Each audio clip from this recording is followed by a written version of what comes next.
Welcome back for one more panel discussion. We've been able to talk about hurdles and hang-ups. We've been talking about the power of contentment in our lives and in the lives of people that we really respect. And this particular panel is going to focus in on some pathways to contentment, sort of the how-tos. Now, I didn't bring these guys up here because they've got this thing locked down. They know everything about everything. All of us have feet of clay and we're all finding our way, but I think that there have been some really important things that I've seen in each of their lives. And they're coming from very different vantage points. Again, different ages and stages. I asked these guys how long they've been Christians. Kyle told me he's been a Christian for 15 years. Rich has been a Christian for 38 years. Dave's been a Christian for 55 years. Denny's been a Christian for 127 years.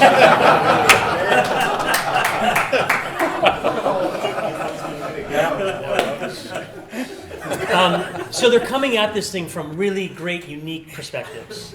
I want to ask you guys, just kind of out of the chute here, what are some important first steps when it comes to creating space for contentment in a person's life? What are some first steps when it comes to creating space for contentment? I'll say it's a Christian answer, but as we talk about, again, the big overarching contentment in finances and all, chasing, like all of that stuff, it's hard to break down a specific one each, but to me, 100% has to be a focus on Jesus. If you're not content, not even content with your relationship with the Lord, if you're not just seeking after Him, the value of all of our lives, my life is going to be off. I don't know how I can be content if I'm not focused on the Lord in that. So I would say, again, it's very Christian to say, but as I think about one of the most important things, if not the most important thing when it comes to contentment, is my relationship with the Lord. Getting that on track first. Okay, good. Taking off on that, I think a critical thing is to be in the Word. To be in the Word consistently, every day, every morning, every afternoon, every night, whatever your schedule is. Consistency in the Word is critical, because otherwise you're never going to hear what God has for you. And when you don't hear what God has for you, contentment never finds you. But for me, it's in the Word. I think you mentioned it with our good friend. No Bible, no breakfast. And that's what it is. That's where we start. Yeah, I think there's something really important about even seeking discipleship in that regard. Coming from a younger point of view, I know there is plenty of people, especially men out there, who have it way more together than I do. And actually just seeking and humbling myself to ask, hey, can you just get time with me? Can we go get lunch? Can we go do something where I just pick your brain? Because I got questions, because I don't know how to live my life. Fully content at this point. Something about discipleship would be a good first step. Being in the Word, keeping your eyes on Christ, discipleship. Dave, what about you? What are some of just initial first steps for someone who wants to just build more contentment in their life, create space for it? Yeah, I think finding a quiet place to go. I know when I go out surfing early in the morning and I'm just sitting on my board, just looking around, and I think, oh my gosh, this is God's creation. This is where He lives, and that's where He lives in me. It's just a quiet place to start. Okay. Being still, being quiet enough for God to speak into your life. Yeah. When you guys have experienced growth in personal contentment, so personally, when you've experienced that, what were some of the contributing factors? What would you put that on? That is to say, how or why do you feel like you grew in personal contentment? I have to say, for me, I know we're not always supposed to look at other individuals or people, but years ago, the thing that got me going, there was a really good friend of mine who really was walking with the Lord. And I saw certain characteristics in his life that I thought, wow, those really speak volumes to people around him, not just me, and I thought, well, if I could emulate some of those, and what he was emulating was a lot of Christ's characteristics, really. But I found that finding a person that I could see, tangibly see the characteristics and then talk to them, talk to that individual. And we, even to this day, 50 some years later, we are still good friends and we still talk about that, and I still see those Christ characteristics in his life as he continues to grow. So for me, the first thing I looked at was finding somebody that I could really maybe emulate some of those characteristics. That is very, very important. You know, again, that comes back to the discipleship piece. Mhm. That's Paul. He says, 1 Corinthians 11:2, follow me as I follow the example of Christ. So we know that there is something to emulating powerful examples of faith. What about you, Rich? When you see contentment grow in your life, what would you say are contributing factors? Continuing to grow and work at it. I don't think I could just, all right, be content, make myself content, right? It's discipleship or a discipline. What are those areas that maybe I feel a little out of control or less content in, and start working on it? Finances, we talked about that just a minute ago. I could set a budget, and if I don't stay within the budget, I won't be content, So I could say I want to be content in it, but if I'm not working, and even just those small little ways. So I would say setting something, and then those just small little ways to continue to stay working towards that goal. Let's flip the script. Let's ask, the other question, the opposite side of that coin. Moments in your life where you have had discontent, and contentment has been difficult to embrace. When it's been a struggle for you, how did you overcome that struggle? When contentment was a difficult thing to embrace, how did you get past that? And how did you come back to the high ground of contentment? So I'm asking you to be honest with discontent in your life and how you pulled away from it. We faced some pretty hard times a number of years back, my wife and I. And it was a time of real soul searching. And it was a real time of physical issues. I mean, it got down to the point where we were in the ICU for 30 days, and the doctor said, I want to see your DNR. I want you to show me your wife's do not resuscitate order, because this is where we're heading. And at that point, contentment can flee. Anxiety can take over. And the thing that brought us back was some really close friends,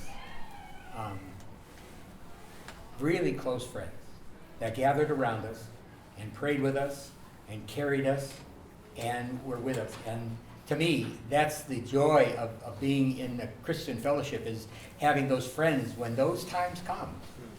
There's somebody to step up. And Brent knows who they are, because they're our very best friends. They came around and just upheld us during a really unbelievably 2 months of near-death situations. But God was unbelievably good and merciful and miraculous, absolutely miraculous. That is awesome. Wow. And honestly, that is people being used by God in the way that God wants to use people. Comforts us in our time of need so we can comfort others in their time of need. So that is amazing. God uses people to pull us out of those times of discontent. Absolutely. What else? Dave, you're going to say something? I thought I was content in my job, and I was having a good time and working really hard at the hospital, and position came up, and I thought, oh, this would be a good place to retire. And so I went off and did that job, and I hated it. It was the most discontent I have ever been working. It's 7 years, and I walked into my boss's office and said, I'm done. I cannot do this anymore. And went back to the hospital, back to patient care, and I was happy again. It's like sometimes you think you know what you're doing, and you have no idea, And you just have to look into yourself and be real and say, what am I good at? I was good at other things than that. Time to leave. Go do it. Being authentic. Being authentic, absolutely. Yeah. I was thinking, I was just talking to a buddy the other day of clutter in my life, whether it's busyness, like I'm just busy and I feel like I'm just not content when I'm just constantly moving and having to go to the next thing. I'm in a busy season with soccer and all sorts of things for my kids Not me, I don't play. But also, as silly as it is, my garage is so cluttered with stuff, and I try to get rid of it. And something that's supposed to like bring me joy a little bit just brings like anxiousness. And so I would say with that, overcoming a struggle, there's even cleanliness of taking time to clean, get rid of clutter out of my life, whether it's legitimately in my garage, clear some of that out, take a breath, or slowing down with a busy life and thinking about just being still, knowing that God is in control, knowing who He is. I'm busy so much moving, I forget to slow down and remember that. Yeah. Kyle, go ahead. Yeah, no, I think that's such a good point, Rich. And I think even just what that comes into and ties into your point pretty well is just sacrifice. I mean, sacrificing something that you care deeply about for, we just have to understand that we're one human who there's only enough time in the day, there's 24 hours in the day to accomplish certain things. We also have to rest. God rested, so there's just things about that I think sacrifice, it has a negative connotation, but I think if we look at sacrificial love, I think sacrificing something good for something that could be great, even if it's not right in front of you, whether that's a job, whether that's a relationship or a friendship or a title, whatever that is, what are we pursuing? If it's good, is it God? Ultimately, I think is what I come down to. Sacrificing something good for something that God is leading you to. That was a struggle for me in my previous life, and just knowing that sacrifice is hard, but it's worth it, for sure. Being true to who you are, leaning on your friends, creating that space like we were even talking about in that first question, sacrificing, being willing to give something up, and so whatever that thing is can be replaced with so much greater things that God wants to build into our lives. And it's hard to see that when you're in the midst of the anxiety, when you're in the midst of the busyness. And that's where maybe the quiet place, wherever that is for you, where you're really able to come down and hear the voice of God, brings a pathway to that contentment. How can a person become more content, just realistically in their day-to-day life? This is some low-hanging fruit for you guys. All right, here's just an underhand law, but I really want you to speak to this from your own personal, perspective. How can someone become more content day to day? I think the thing that comes into my mind first, it kind of goes with the sacrifice, is just being present where your feet are at. Again, understanding time, understanding that each day has its own troubles. Be present where our feet are at is so important. Just knowing that you're exactly where God has designed you to be when He designed you to be there. It's hard to be present when we have dreams, goals, desires, but being present, there's something about it that's so important. What else? Taking on for Kyle is, there's never going to be a time in where we're at where there won't be troubles. There will always be things happening. Contentment doesn't mean that it's always a beautiful upswing all the time. That's not true. That's not life. And so everything has its time, and there's a season for it.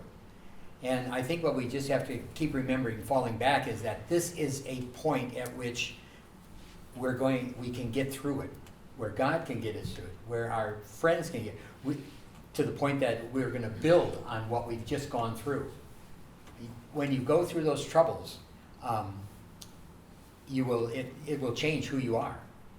My wife and I have a thing, what we call AC and BC. And there was a time in my corporate life when I was relocated to one of our corporate offices in Montreal, Canada, and we lived there for a number of years in Canada. And we had, our BC life was before Canada, and AC was after Canada. But Canada changed us as a couple. It changed who we are as a husband and wife, because certain things happened there that stretched us, and they sometimes weren't fun. It was a very tough, difficult time living in another country, even though it's Canada, but another environment, because it's Montreal, a different spiritual environment that wasn't here, and this really changed. But as we came through it, a few years later, my wife became a very different, much stronger, much more enabled person than she had ever been, and it was great. And we just moved forward with our after Canada, but those troubles just brought us to a point where we at time found contentment in that whole experience. And it just set up who we were for later on as a couple and as a family. ACBC. I thought you said ACDC. No, I'm no, like, no, no, how's he no, going to not pull that. this into No, no, something no. that I have no idea? Yeah.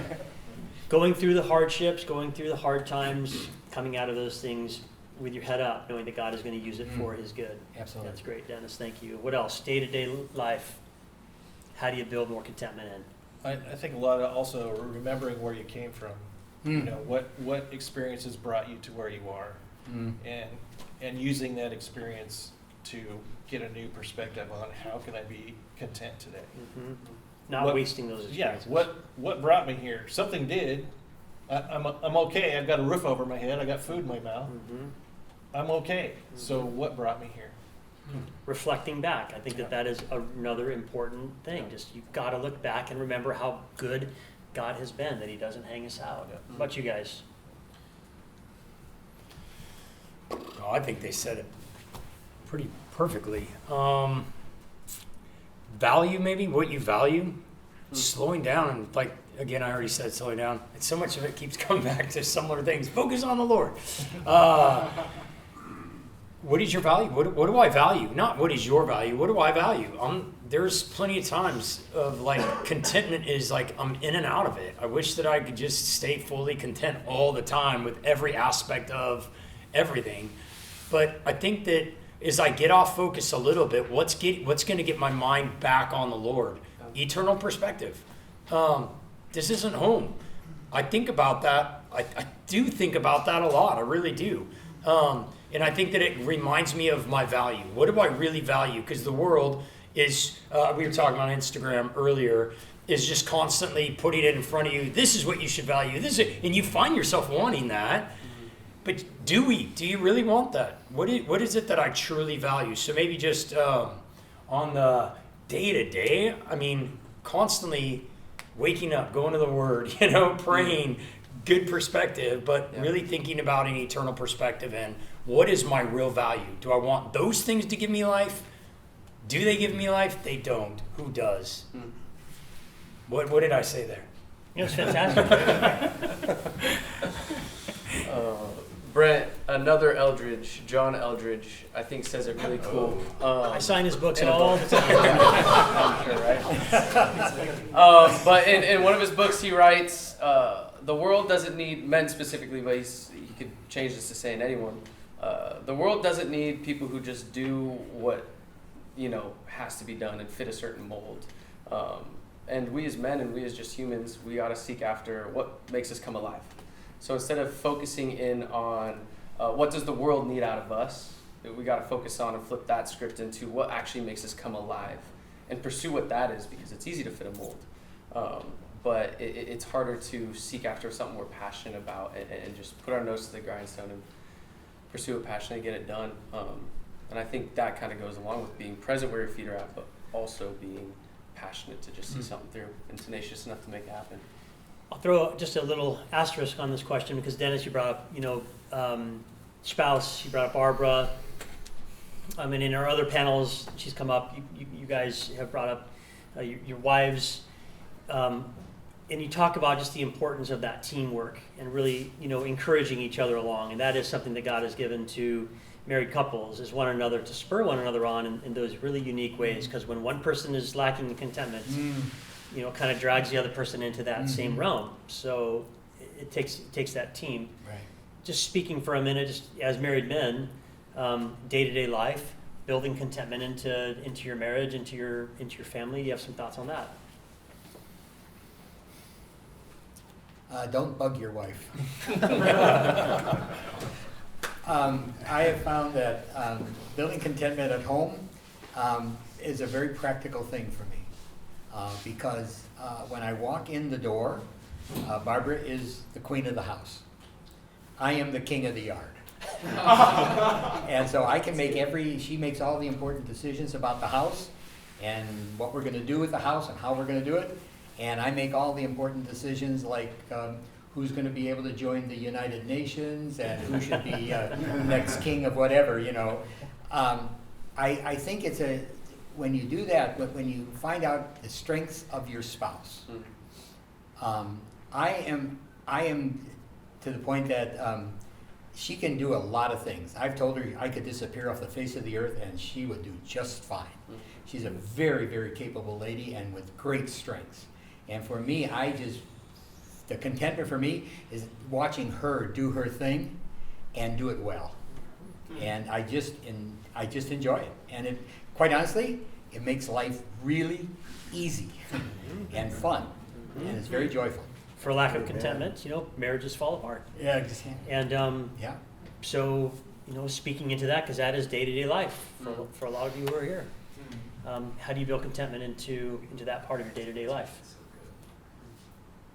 In marriage, you're saying specifically.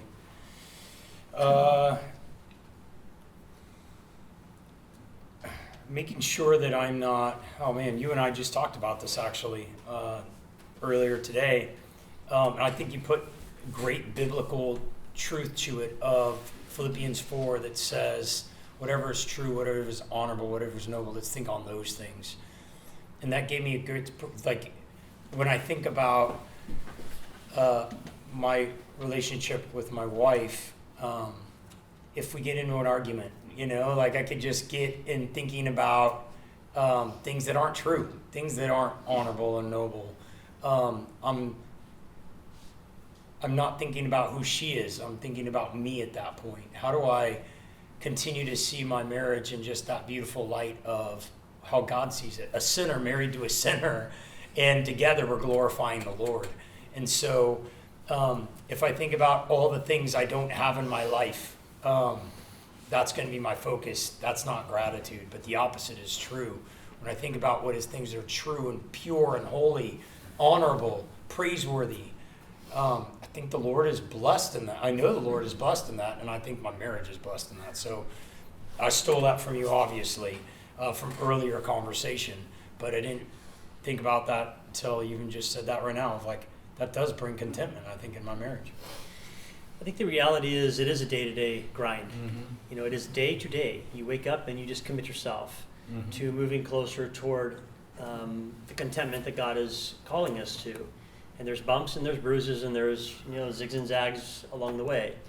But to find that secret, that is the thing. Paul said it comes down to. I've had a lot of trouble, a lot of trauma in my life, he would say. But I've learned this is what it comes down to. The most important thing is just doing all things through the one who gives us strength. So you can't use Paul in this one, because I just did. But when you think about someone in the Bible who really just sticks off the page as a powerful example of contentment, who comes to mind? And you can't use Jesus. No Jesus, no Paul. Anybody else goes. Give some help. Kyle, how about you? Yeah, I had an interesting thought to this one. And my answer to this is actually Solomon, specifically through the lens of Ecclesiastes. When I know for the majority of Ecclesiastes, we see him chasing after these things that are, available to him, because he's richest man in the world at that point, and he has everything. He says everything under the sun he's experienced. And I just think it's so interesting when we answer this question, a powerful example of contentment. I think it comes down to the last few things he said.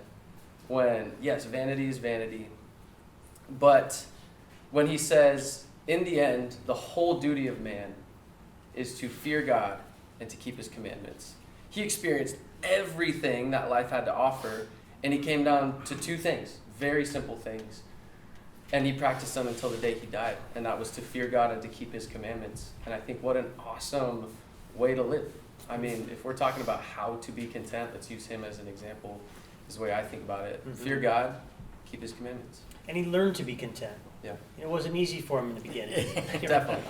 He was so content. He was good. He was content with 1,000 wives. He didn't need 1,001. Eventually. Whoa. He learned to be content, though. I think that is an important thing to gather, is you don't need to worry about saying, hey, I'm not hitting the mark today. There is tomorrow. Yeah. Yeah, learning it. That's good. That's good. Rich, how about you? I'm going to say two really fast, which I just thought Go of one. fast. But the one's like really good, and the one's like, I think it's good, but I'm thinking out loud. Time. All right, I'll just say one then. Joseph is awesome. Which Joseph? Oh, sorry, first Joseph. Joseph, coat of many colors. Take your time. Here you go. The guy is he gets to the end of his life and he looks back, and when, things in his life, his brothers threw him into, a pit trying to kill him, had tragedy after tragedy happen, yet you don't see him go against the Lord. And he comes to the end of his life, and his brothers are standing before him. He says, well, you intended for evil, God intended for good. God's going to use that to get glory. That is contentment of, no matter what happens in my life, God is getting the glory. Now, it's after the fact, obviously, but that's a pretty powerful thing to be able to think about now, right now. Can I think about that? No matter what happens, God is good and he gets the glory. So I'd say Joseph. That was a long road, too. I mean, what he had to walk was a very, very long road. Yeah. And he stayed content for a long period of time. Even when it looked like things were going south quick, he just stuck with it. He just held on to it. And yeah, you just see the huge blessing that comes from that. Yeah. If we have time, I'll say the All other right, one, but that's after. I'll hold you on the All clock. right. Dave, how about you? Talking about just keeping on the road is Noah. How long did it take him? He got his instructions. Hey, you got to go build this boat. And it took him forever to do it, and he just kept going. Even when people laughed at him, he was content with his mission, and he did it. And it's just amazing that he kept going and going when everybody was laughing at him, telling him he was an idiot, and he just did it. He just listened to God and Standing firm. yep, absolutely. Yeah, not going after what the rest of the world was going after. Right. Literally the entire world going after Yep. the other thing, and he's the Yep. only one, him and his family. Yep. Yeah, that's a great one. Good one. Yeah. Dennis, how about you? Job. Job. Guy was consistent. He was constant. He didn't give up. People were telling him to curse and to throw God over the edge, that he had been let loose, and God didn't care about him, but he didn't. He hung right in there. He was content to stay within the knowledge that he had of God, and to glorify him even in front of all of his friends that were just ridiculing him.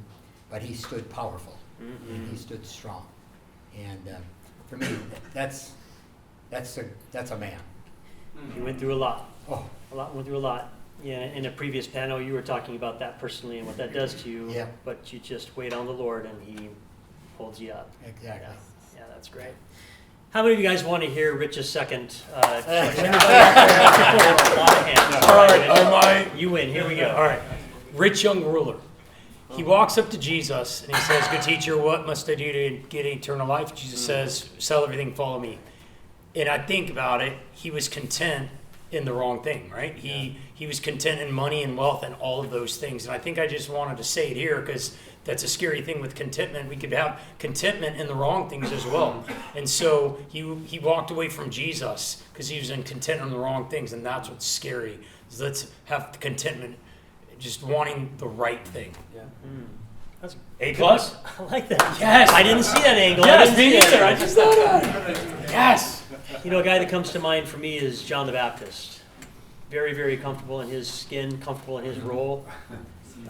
Literally, is on record saying, I'm number 2.